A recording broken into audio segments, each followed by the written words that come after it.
You keep your mouth shut until your teeth feel loose. Then you hear your own voice say the roots anyway. A nickname, a phone number, a stash that still breathes. The room smells like burnt coffee and disinfectant. Someone writes. Someone watches you like an object that might explode. You realize the moment you talk, you belong to whoever holds the pen.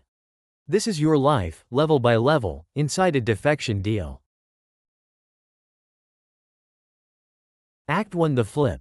You trade a name for a promise. You trade leverage for relocation, and discover your file is already moving without you. The office is windowless and too cold. Fluorescent light. Plastic chair that squeaks when you breathe. A paper cup of coffee that tastes like the machine. You keep checking the door because the door is the only honest thing in the room. They ask for routes, stash locations, burner numbers, nicknames that open doors. They talk like it's procedure. Organized crime unit. Rotating locations. No calls. No socials. No contact with family. They don't say, Calderon, out loud. But you feel it anyway. Since 2006 there have been uniforms everywhere, and you've learned not all uniforms mean safety. You tell yourself it's a trade. You tell yourself you're buying time. You tell yourself the promise has weight because it's written down. Then your handler slips mentions a detail about you that wasn't in the first thing you confessed. A childhood town. A scar you never explained.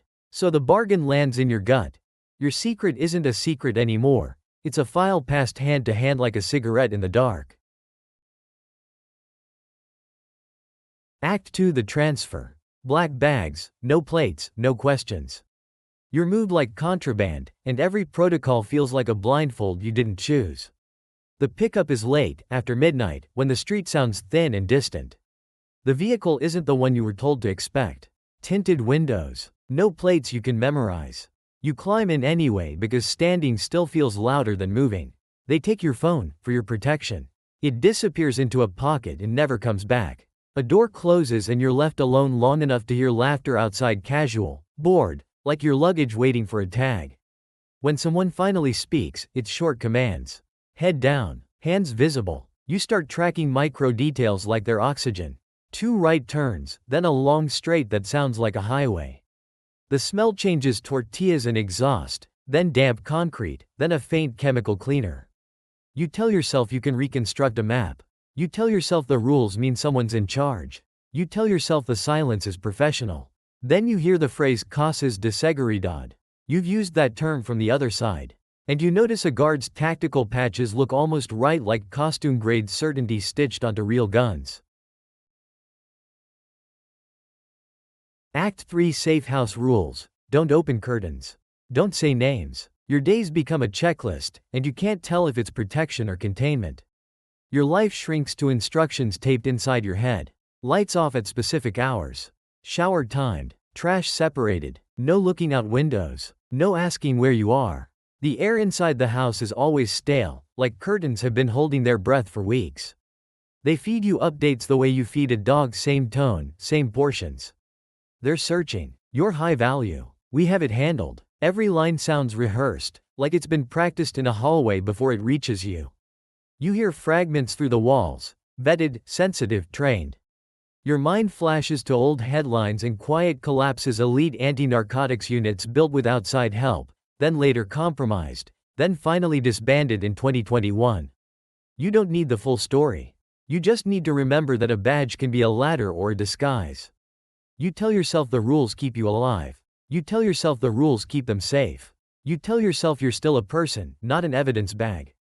At 3:07 a.m., a neighbor's dog barks every night until one night it doesn't, and the silence feels like a hand over your mouth. You've learned the rules. You've learned the rhythms. Now you'll learn the price of a shared file, because the first car that recognizes you won't honk. It'll slow down. Act 4: The leak. A familiar car does 2 slow passes. Your cover cracks in a small, ordinary moment, and you feel the outside world press its face to the glass. Midday heat pushes through the stucco like a fever. The living room smells like bleach and old frying oil. You're folding the same towel you've folded all week, listening for the neighbor's gate, when tires whisper past the house. Not fast, not casual, slow enough to count the lug nuts. A silver Jetta, sun-faded hood, A small dent above the rear wheel. Your old lookout used to joke it looked like a dog bite. It rolls by once. It rolls by again, slower, like the driver is reading the building with their eyes. The guard doesn't move. He keeps watching his phone. You catch a reflection in the dark TV screen. Your own face, too still. You tell yourself it's coincidence. You tell yourself lots of cars look the same. You tell yourself you're paranoid because you've been trapped inside too long. Then your handler's ringtone goes off, an outdated reggaeton loop you heard at a stash house years ago, and he silences it like it burned him. The leak isn't a document. It's a pattern. And patterns are how you get found. Act 5. The rescue. That feels like a kidnapping. Protection turns into a fast extraction, and you realize the people saving you also need you contained. The knock isn't a knock. It's the door flexing in its frame. 3 hard hits, a pause, then a voice that uses your handler's first name like it owns him. The house shifts instantly into choreography. The guard finally stands. He checks his rifle like he's remembering it exists. Someone in the hallway whispers a code word that isn't one you were taught. The air changes metallic, like coins on your tongue. They move you without explanation. Hood over your head. Zip ties that bite, not tight enough to cut blood, tight enough to make you compliant. Your ankles bump the threshold and you stumble on purpose because falling is the only way to slow time. In the vehicle, you smell cologne and gun oil. A radio squawks in clipped Spanish frequencies you recognize from police scanners, but the call signs don't match anything official. You tell yourself it's an extraction. You tell yourself this is what urgent looks like. You tell yourself the pain in your wrists is proof they're serious. Then a voice says, soft and bored, he talks to who we say. You aren't being rescued, you're being reassigned. Act 6. No safe place. You choose your own disappearance. You stop waiting for a program to save you and build a life made of gaps, misdirection, and silence. The hood comes off in a bathroom with cracked tile and a broken mirror. You see your wrists first, red bands like cheap bracelets, then your eyes, hollowed out by fluorescent light. A man outside the door taps ash into a sink and tells you to wash your face. Hours later, or maybe a day, you lose the right to know time. They give you a choice disguised as paperwork. A new name with a spelling error. A temporary ID. A rule sheet. One number to call that will always go to voicemail first. They want you alive, but not free. They want you quiet, but available. You swallow the last loyalty you have and do the only move left. You start lying by subtraction. You change routines every 48 hours. You buy a cheap phone in cash, then never carry it powered on. You take 3 buses, get off early, walk through a mercado, exit through a pharmacy, and never look back. You tell yourself you can outrun a file. You tell yourself you can become a blank space. You tell yourself disappearing is a skill you already learned on the other side. In the end, you don't vanish.